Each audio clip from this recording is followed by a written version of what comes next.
Okay, so little dude was out in the fields with his sheep, right? You know, keeping them in line, protecting them from predators, keeping it real. When his dad is all yelling for him to come home, he's like, David, come on in, son, okay? And he's all like, what? And there's this old dude standing there looking at his 7 older brothers in a line, like a stalker, and he looks at David and he's all like, yep, he's the one. Creepy! That's totally weird. So my man David's like a total rock star on the harp, right? So Samuel, the old dude, takes him back to the king, who's having these like wicked bad nightmare fit thingies, and every time David plays, the king calms down like a toddler in front of baby Einstein. Then one day, David brings food to his brothers who are fighting in the army, and there's this giant punk who keeps talking smack about the Israelites. So little David gets up and is all like, dude, bring it. And he brings down the gigantor with a single stone from his slingshot. Awesome. If that wasn't enough, my homeboy grabs his sword, cuts off dude's head.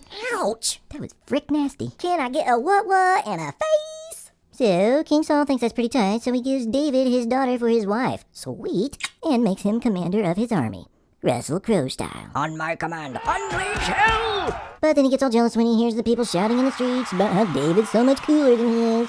So he tries to stab him with a spear while he's rocking the harp one day. What's that all about? Old boy's got some issues. Yeah, he do. David escapes to hide out in a cave, thanks to his BFF Jonathan, who is also the king's son. I love you, man. I love you too, man. Awkward. But Saul puts a hit out on my homeboy, and he's running like John from Kate plus the 8. To deal with all his feelings alone in a cave, he does what any real man would do. He journals. What? It really helps. You know, not that I know or anything. I'm just saying. Eventually, Saul gets sauced in a battle, and David finally becomes king. He starts off in style by dancing in his underwear in front of a crowd.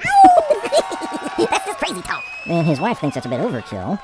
Life is good, he's living the high life, when one day he gets bored and he sees this hot chick next door taking a bubble bath on her roof. Bathsheba, Bathsheba, Bathsheba, Bathsheba.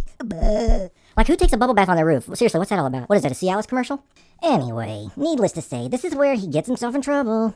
When he finds out he's about to be baby daddy, he tries to weasel his way out of it and he offs his neighbor, OJ style. If the gloves don't fit, you must acquit. Then our man David hits his knees to beg God for forgiveness and gets back on track. Attaboy, David. Hands is thrown over to his 12-year-old whiz kid Solomon and dies known as a man after God's own heart. Not bad for a raggedy harp-playing shepherd boy turned king, eh? Well, anyway, that's the Lego lowdown on my man David. Peace.